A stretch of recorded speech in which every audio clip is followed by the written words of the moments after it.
En ce temps-là, voici qu'un docteur de la loi se leva et mit Jésus à l'épreuve en disant, Maître, que dois-je faire pour avoir en héritage la vie éternelle? Jésus lui demanda, Dans la loi, qu'y a-t-il d'écrit? Et comment lis-tu? L'autre répondit, Tu aimeras le Seigneur ton Dieu de tout ton cœur, de toute ton âme, de toute ta force et de toute ton intelligence et ton prochain comme toi-même.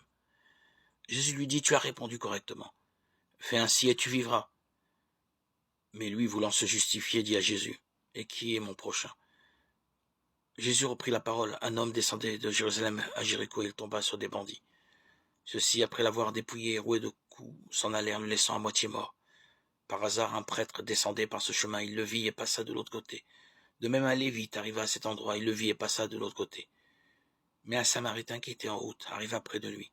Il le vit et fut saisi de compassion, il s'approcha et pansa ses blessures, en y versant de l'huile et du vin. Puis il le chargea sur sa propre monture, le conduisit dans une auberge et prit soin de lui. Le lendemain, il sortit 2 pièces d'argent et les donna à l'aubergiste en lui disant, Prends soin de lui, tout ce que tu auras dépensé en plus, je te le rendrai quand je repasserai.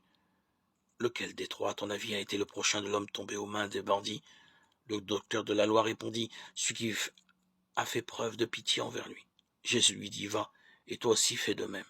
Évangile de Jésus-Christ selon saint Luc 10, 25, 37. Ne suis-je pas comme cet homme qui désire faire quelque chose de bien pour obtenir la vie éternelle?